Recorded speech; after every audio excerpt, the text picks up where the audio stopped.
One time I came up with this, the 4 ifs that make life worthwhile. I think I got this when I was in the Carmel Library, Carmel, California, one of my favorite places to study and do a bit of research. And I remember that day when I put this together, the 4 ifs that make life worthwhile. Speaking of preparation, here's what I said. The 4 ifs are, number 1, if you learn. That makes life worthwhile. You've got to learn. You've got to learn what it's all about. You've got to learn what's going on. You learn by trying. You learn by error. You learn by doing it right. You learn by doing it wrong. You learn from other people's experiences. There's all kinds of ways to learn. Never cease your quest for learning. Never stop learning. It makes life worthwhile if you learn. Then I said, the second if that makes life worthwhile is if you try. You've got to do something with what you've learned. See if you can raise a garden. See if you can start a business. See how quickly you can get promoted. See if you can move up in the next income bracket. See how much you can give away and still have plenty left. See how much you can do. Try it. Just try. We're always telling the kids, right? Try it. Try it. Kid says, well, I'm not sure. Say, well, how are we going to know? You got to try. If I put these 2 poles up, put a bar across here 2 feet high, say to the kids, who can jump 2 feet? Someone says, well, I don't know. Say, well, how are we going to know? You just got to back up and take a run at it. Now, what if you knock the bar down? Does that mean you can't jump 2 feet? No. So then what do we say?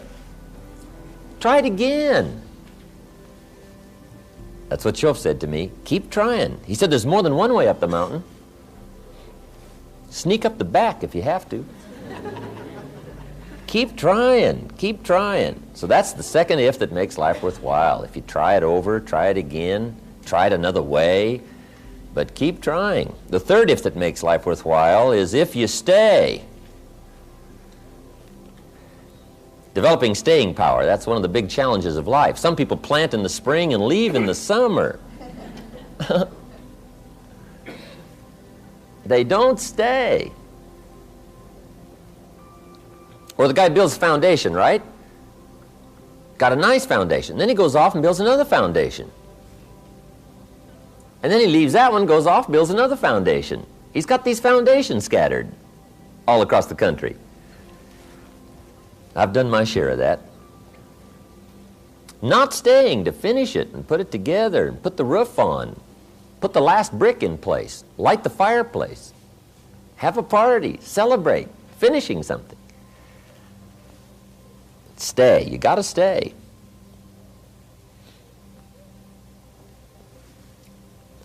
We asked one of my good friends, Jim Cardwell, in Phoenix one time. I said, Jim, what are you good at? He said, starting over. So that's one of my better things, is starting over. He's a character. Asked him if he was good at any particular sport, and he said, yes, skating on thin ice.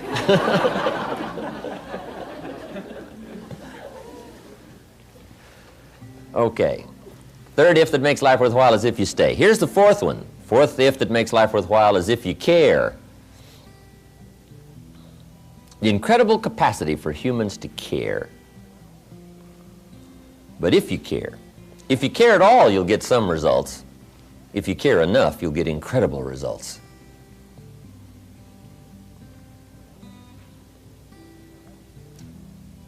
Now, that wasn't too complicated a speech, right? Just 4 simple ifs that make life worthwhile. But it does take some time, take some research, consciously, get your notepad out, get your journal, read the books. But now then, even though you don't have a speech to give, just get ready for tomorrow's conversations today. Get ready for next month this month. Get ready for next year this year. Always be a day ahead and a step ahead and a year ahead in your research and your development, in researching your own feelings and life and what's going on, so that no matter what conversation comes up, what chance to communicate comes up, whether it's a business communication or a personal communication, whether it's social, whatever it is, you'll be more ready for it a few months from now than perhaps you are now, just because you're doing it deliberately and consciously. So that's number one, have something good to say. First step to good communication. Here's the second step. Say it well.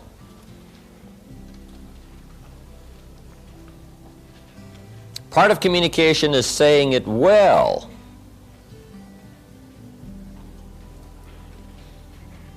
And there are some key points on saying it well. Having a good conversation that gets your point across but also gets the job done. Saying it well is a matter of repetition, conscious repetition. Some people say it over and over and over, but they don't get any better at it. But conscious participation, repetition, will help you to say it better. See, my first seminars, they were not that good. I'll admit that. But guess what? I did it again with the thought in mind of getting better. I did it again with the thought in mind of getting better. Okay? I practiced it some more. I did it some more. I went over it again. I went over it again. And sure enough, if you do it over and over and over and over consciously with the thought of getting better, guess what? Anybody can get better. People often wonder why I can do the evening seminar, 3.5 hours, most of you have been there, and I don't use any notes. Interesting. Once in a while someone asks me, how can you do 3.5 hours and you don't use any notes? And it's very simple. Anybody could do it. Guess why I'm able to do it? I've done it a few thousand times. See, if you do something a few thousand times consciously, sure enough, you will get better and better and better. So whatever you're doing now in the way of communication, the question to ask is, how long do you want it to take to get good at it? You say, well, I want to get good right away. Then you got to do it over and over and over and over. Repetition helps you to get better. So the second step to good communication is saying it well. Now there's some other points on saying it well. Here they are. One, say it with sincerity. And I don't know any substitute for sincerity.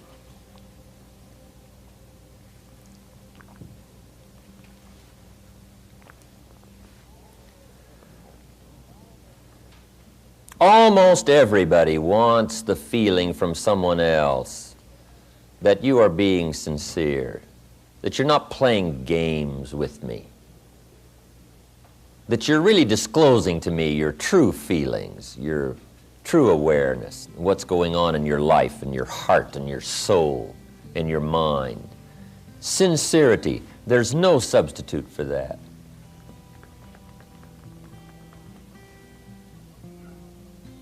Once in a while, someone asks me, when the seminar's finished, they say, look, Mr. Rohn, everybody's gone now, but tell me the truth now. That story you tell about meeting Mr. Schoaf when you were 25 years old, and he hired you, you went to work for him, spent 5 years with him, he taught you the principles, how to turn your life around.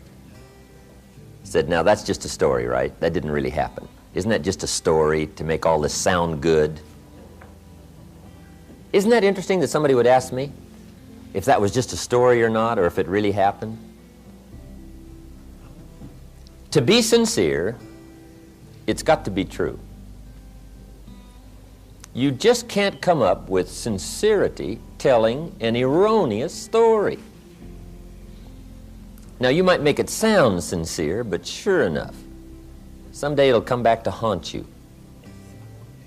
Saying it well is saying it sincerely. Saying it well is saying it accurately. You don't want a lack of credibility to creep into your communication.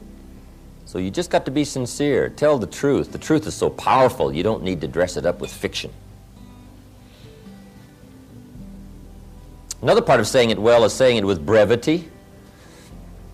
Don't linger too long on any one point, because I got a good disclosure for you. The human attention span is short. You can't linger too long on any one thing. You've got to move along. So brevity. I used to tell long stories. And I stretched them out so long, people forgot the beginning by the time I got to the end. And now the end doesn't make much sense, right? Because you can't hook them both up. I just drug them out too long, too long. People get weary. You just got to practice being brief, being brief, being brief. Short, short. Attention span is short. The best practice on this is to practice with kids, because their attention span is really short, right? And they don't mind telling you, right? You start talking to the kids, right? And kids say, how long is this going to take, right? I mean, right away they get the feeling you're going to take 30 seconds. And you should only take 10, right? I mean, they get bored right away. So short, short. Make your stories short. Be brief in your illustrations. If you're going to say, here's something that happened to me one time. Don't give people a feeling now that you're about to launch into a 20-minute story. Just make sure you get the feeling across that you're going to be brief. It isn't going to take long. You're going to get the story across. And I guess part of that is our high-powered, speeded-up way of living, especially in this country. But it is true. If you want to be effective in communication, you've got to be brief. On any one point, you can't linger long. And I think I've lingered long enough on that point. Next, saying it well is saying it with style. Now, part of style is your personal style. And this involves a whole lot of things. It can involve gestures. It can involve facial expressions. You talk with your eyes. You know, you speak with your facial expressions as well as with your words. Some people talk more with their hands. That's part of your style. Gestures, all of that. Now here's the key on this, is to develop your own style. However, be a student of style. First, have something good to say. Second is to say it well. Consciously say it well. Practice saying it well. Get to where the words come more clearly, more freely. Things you used to stumble over when you talked a year ago, you just correct that. You just correct it and correct it so that now it flows better. Shorten the stories. Used to be long. Now they're shorter. You just do all that consciously, so that you get better and better at it, saying it well. Okay, here's the third step to good communication. And this is so important. Read the effect you're having. When you communicate, see, that's just major.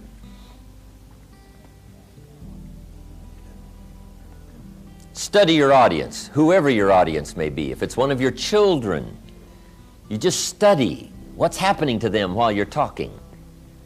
Right? Look in their eyes, look in their face. Analyze what's going on between you and whoever you're talking to, another person. Whether it's a business conversation or a social conversation, you've got to be keenly aware of what's happening to whoever you're communicating with. Now, a real challenge is communicating with an audience. We had about 1,200 people the other night in Orange County, right? And I've got to make sure that everybody from down here, down in front, way in the back, how to gather up 1,000 people's attention, right, for the 3.5-hour period. Now, that's a real challenge. I didn't used to be that good at it. In fact, when I first started lecturing, I was hardly aware of my audience. I was so absorbed in my notes and my material, guess what? They could have all got up and left, and I would have never known it. I wouldn't have missed them. I'd have just kept right on talking, right? Because I was so absorbed in the material, I was so absorbed in trying to say it right and do it right, that I was not aware of what was going on with my audience.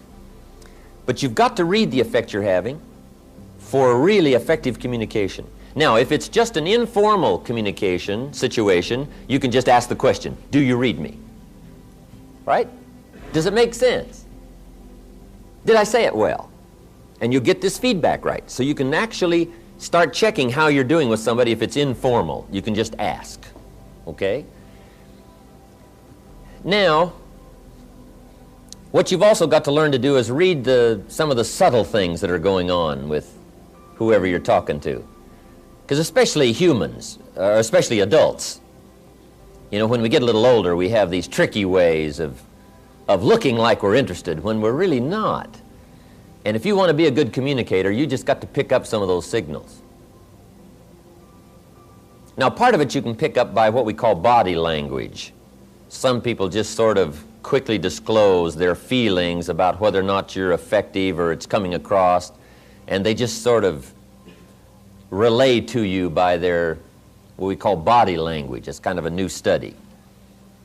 I haven't studied that much about it, but there is a book called How to Read a Person Like a Book. How to Read a Person Like a Book by Nuremberg. You just might make a little study on that. Now, don't get too involved in it, because sometimes you can so watch somebody in the way they blink their eyes, and you know, you're looking at their ears and looking at their hair, and now you get too carried away in trying to figure out, you know, all about them. But you can get some indication. But here's what'll play you good no matter what. It's called just pure common sense. You just look at somebody, you can kind of tell. If somebody just folds their arms and they tuck their head down like this, sure enough, you've probably got some more selling to do. I mean, you've got to pour it on, or maybe you should change the subject, or maybe you should quit, right? You just kind of analyze, you know, what's going on here, right? Some things are just fairly obvious. You know, if a guy's leaning toward the door like this, it's probably a sign, right? I mean, you say, oh, I got it, right? Clear. I've got a good word for the common sense approach, and it goes like this. Let the obvious be your best teacher. Whatever you do, don't ignore the obvious. You know, sometimes we say, oh, it couldn't be. Yes, it probably is.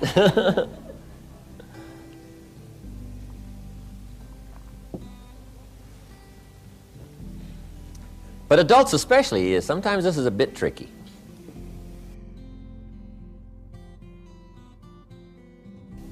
People smile, nod their head like this, and they got you shut off, and you just don't know.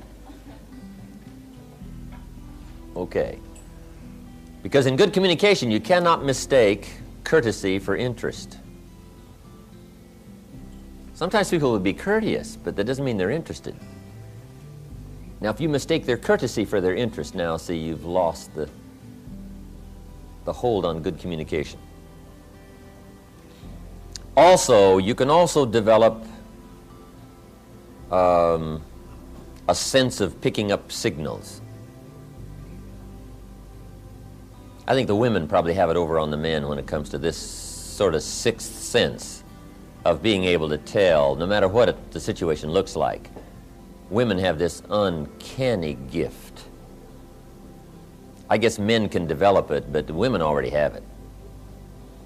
You know, the antenna is out. I mean, they pick up signals nobody else can pick up. I mean, the men don't have a chance. I think part of it is because until the industrialized society came, women were primarily the protectors. The man was the provider, right? He was gone. He was out there getting the game or whatever, and the woman was the protector. So I think the woman has devised these incredible sensitivities to danger and what's going on, what's happening. They're uncanny. Even the Bible says there's sheep and there's the shepherd, and then there's the wolves. That's what it says. Life is kind of like that, shepherd and sheep and wolves. It says also some wolves are so clever they've learned to dress up like sheep and talk like sheep, I guess. That's what it says. Some are wolves in what? Sheep's clothes. Now, see, you got to be clever. Huh.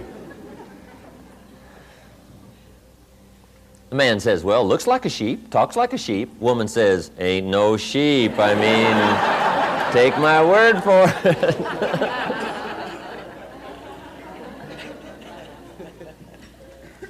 But that's that long developed instinct, I guess, right? In the middle of the night, she says, wake up, something isn't right out there. He says, right? I mean, he's gone, right? She says, no, something. right? She has this uncanny sense. So that's part of, being able to read is picking up, Mr. Schoaf called it signals. He says we all throw off signals, vibrations. I don't understand all I know about that. But have you heard the expression, a dog can tell whether or not you're afraid of him?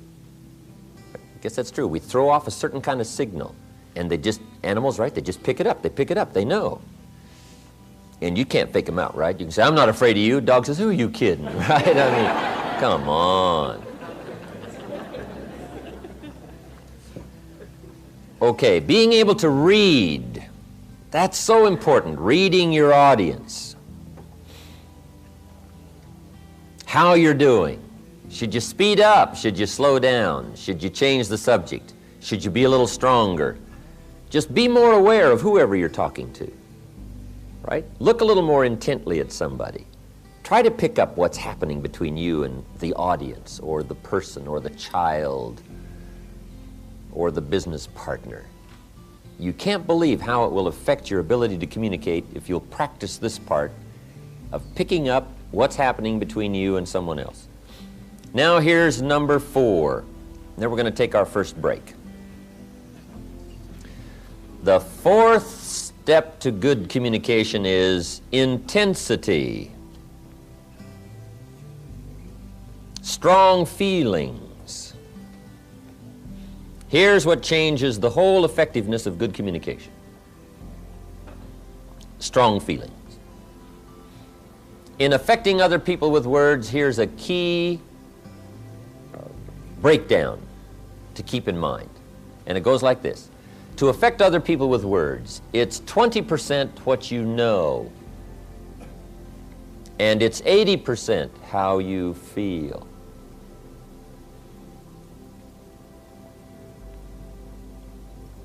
Feelings and emotions changes the whole outcome of communication.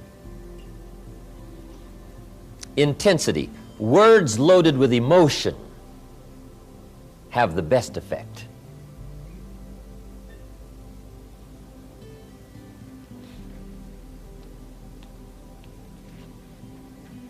Words might be like a little straight pin, right? When a guy buys a shirt, right?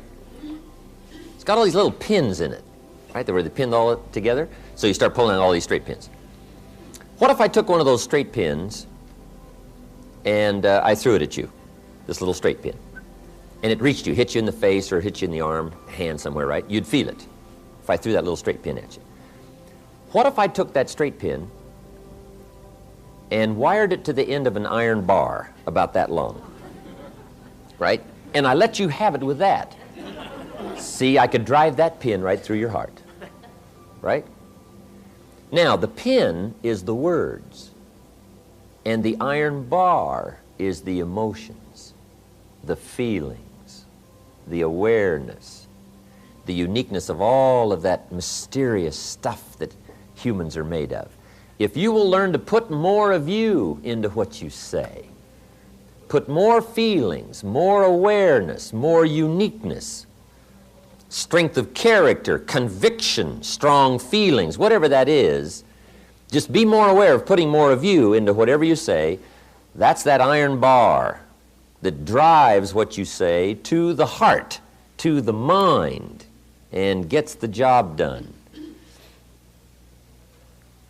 Words loaded with emotion. Now, you must also learn to measure your emotions. Okay? You don't want a major outburst for a minor point. Learn to measure it. Okay? Some conversations or some points may need, right, just a mild blend of emotional feelings. And then another point may need a strong one. But you got to learn to measure that, okay? Not too much for something minor. You don't want to shoot a cannon at a rabbit. Right? It's effective, but you've got no more rabbit. So learn to measure your emotions. Now, here's something important. Where does emotion come from? Where do our feelings come from? Here's where they come from. The emotions that can really help in all of your future conversations, communication. It's the blend of all of your experiences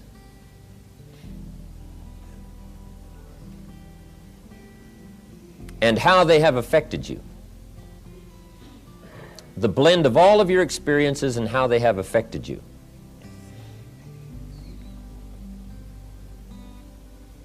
That creates now your emotional content, creates your emotional vitality and worth. So that's part of the getting ready experience on the emotional side. Be aware of your feelings. Be aware of your emotions. And as that experience grows, now when you get ready to talk, you've got the blend of knowledge and the blend of feelings to put into your conversation. And that's what creates the power.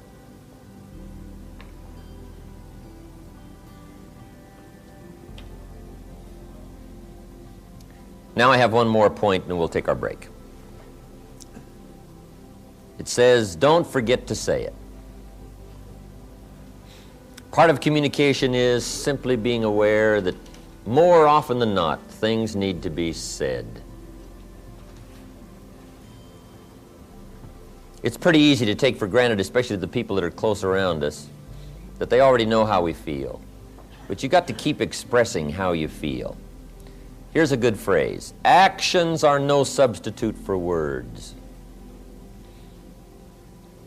Now, we've used the other phrase, right? That words are no substitute for action, and that's true.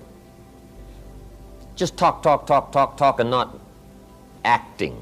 See, that's not good. But here's what else is not good. All of the action and no talk. Make sure that the words accompany the action. Don't fail to say it.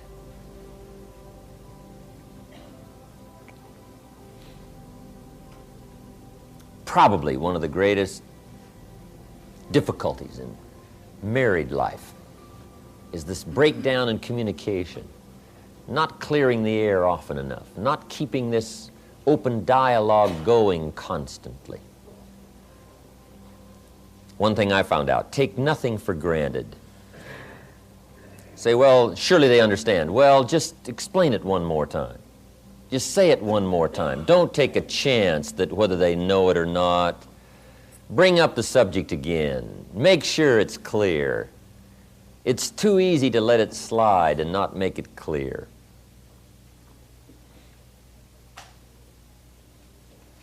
Especially the people around you. So how often do you have to tell the people that you love them? How often? Answer, often. Often. We all need reassurance. We all need it to be clear and pointed so that we know.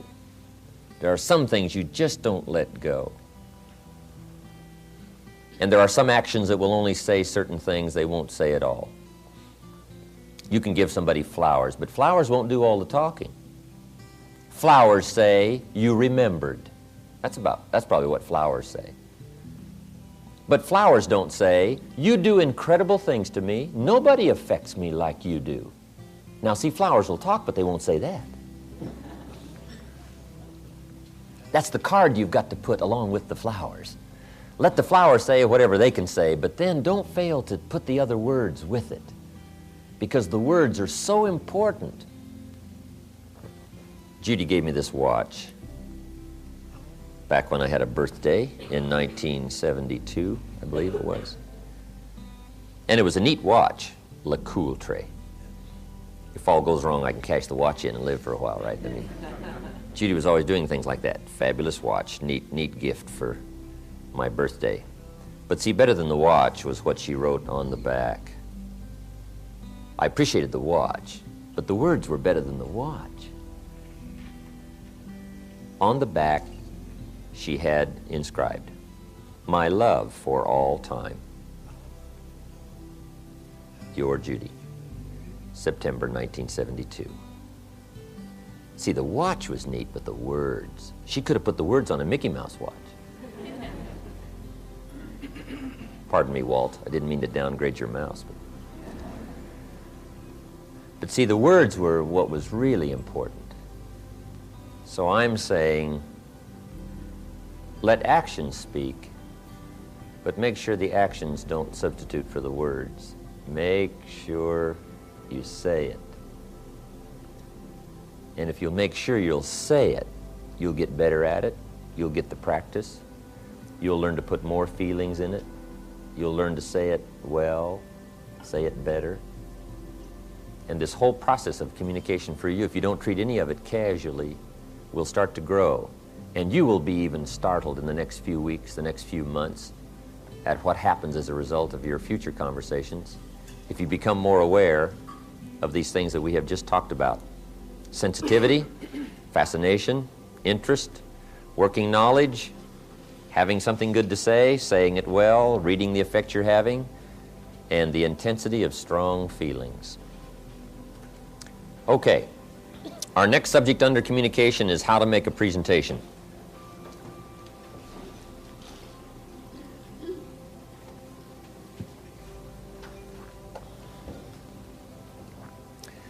And whether it's a presentation to a child, or a presentation to a business client, or a sales presentation, or whatever kind of presentation, we're all making presentations all day long, every day, business, social, personal, whatever.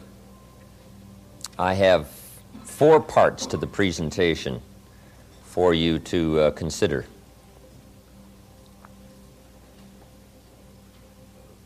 Here's the first one, identification.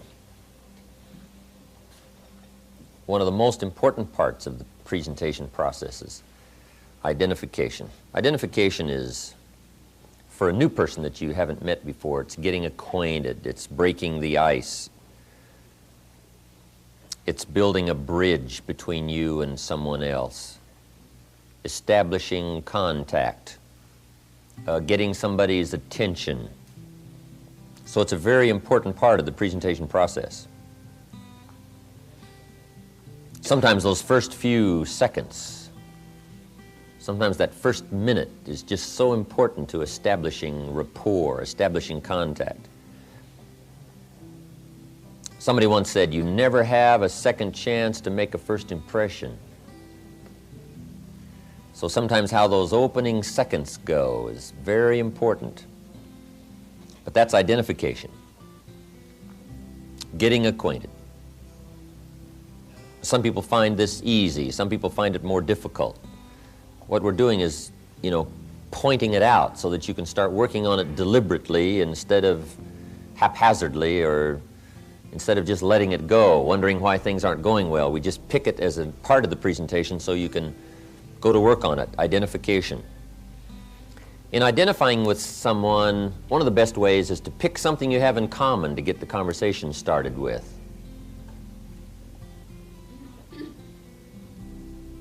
Somebody mentioned during the break they attended this leadership seminar up at the ranch. You were up there 3-4 years ago. And everybody got acquainted up there real easy. And the reason is because when you met somebody new, you would say, hi, how are you? Did you get as lost as I did trying to find this place?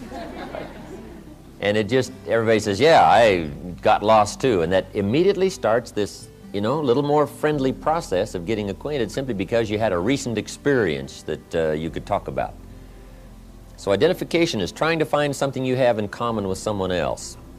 You want something that makes you real, something that makes you a person that someone would desire to talk to.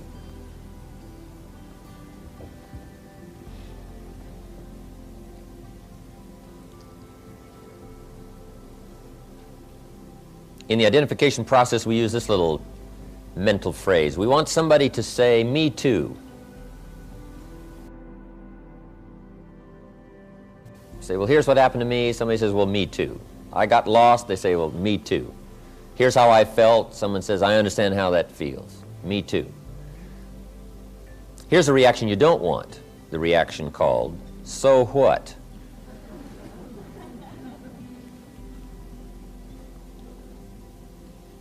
Now, usually, one of the problems in people's trying to identify is they try to impress versus express. Mr. Schoaf gave me a little counsel on this. Don't try to impress, he said. Rather, learn to express. Express will get you more me toos. Impressing will get you more so whats. See, so what puts up the barrier instead of building a bridge. It blocks this flow of communication.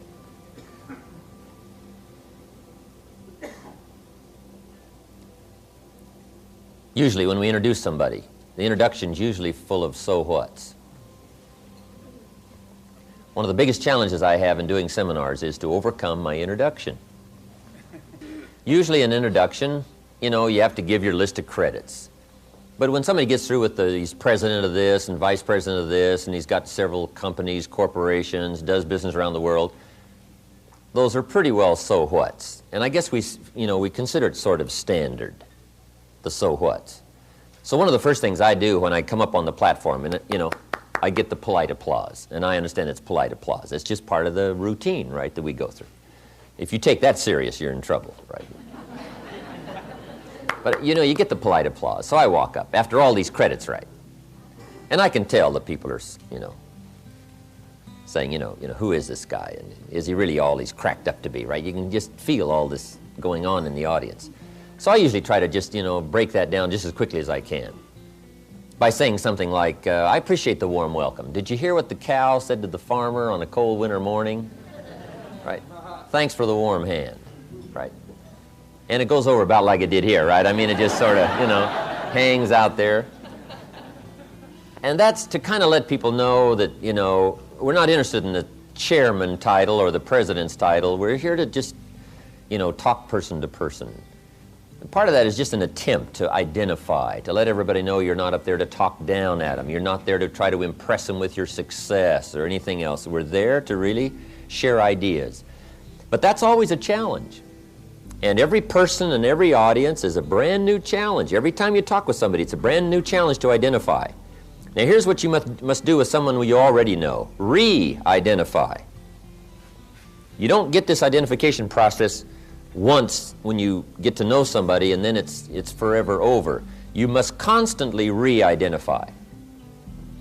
No matter how long you've known somebody, they still want to know what are you feeling and what's going on with you and what are you thinking, and right? Everybody wants to know that, even if we've been around somebody for a long time.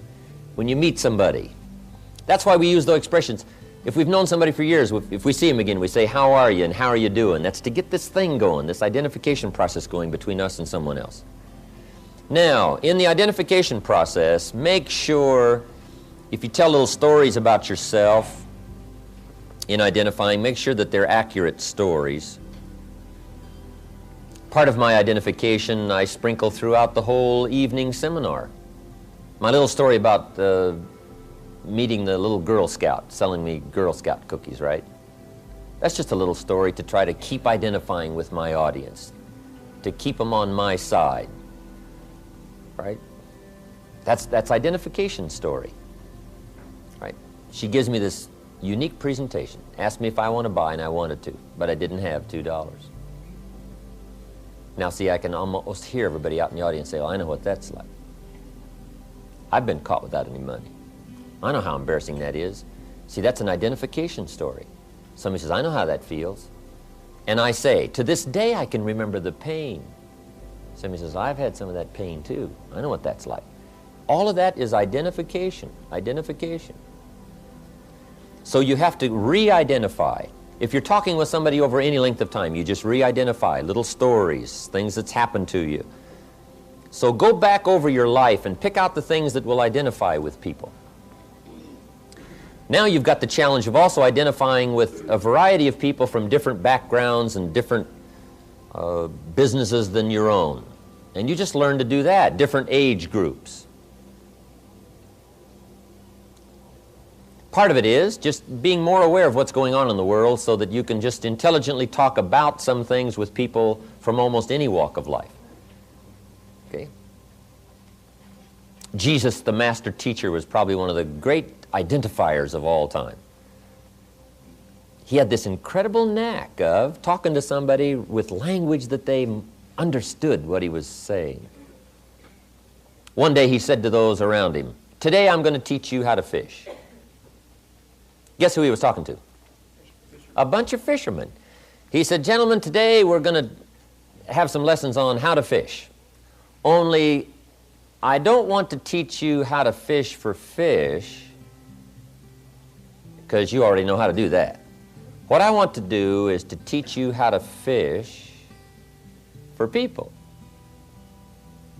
Now, see, he couldn't have chosen a better identification. He didn't say, "I'm going to teach you how to recruit." I mean, what do they know from recruiting? No. He said, "I'm going to teach you how to fish."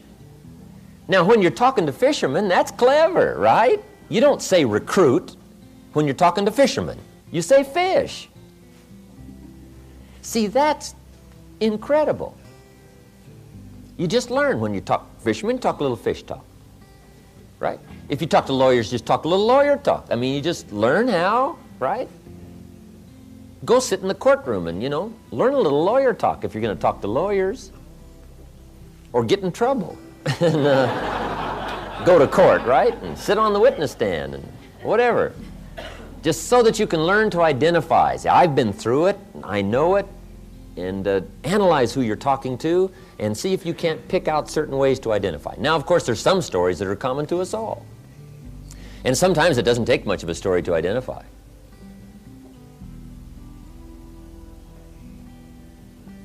Here's a good one. How to identify with kids. Let me give you some keys. First, read all their books. One of the best ways to identify with kids is read all their books. If you've got a 12-year-old, you just read all their books so that you know them forwards and backwards. So you can use those books as a means of identification in stories. Say, "Remember that story, when?" Kid says, "Did you read that book?" Say, "I read them all. I know all those stories." And remember when, and you can use 1,000 illustrations from those books that you've read to get a point across, to get something across. It's a means of identification. Read their books. Then when you get ready to talk, you got something in common. They've read the book, you've read the book. And it's loaded probably with illustrations and points and ideas and human life stories of disappointment and success and failure, all of that. The way to identify is find out what someone else is interested in, find out who they are, how old they are, what they do, what's going on, and see if in your reservoir of experience and awareness you can't find something that will identify and cause this person to say, "Me too, I understand that," and you've got them coming your way. Then also a way to identify with kids is to remember when you were a kid. See, I don't have any problem talking to 12-year-olds because I remember every day about being 12. I remember all those experiences in detail. The highs, the lows, the exciting times, the desperate times. When I thought the world was coming to an end, and when I was riding on top. I remember all those feelings at 12. Did you ever get chosen last? That ever happen to you? They're choosing up sides, right? So I'll take you, I'll take you, I'll take you, I'll take you, and you're standing like this.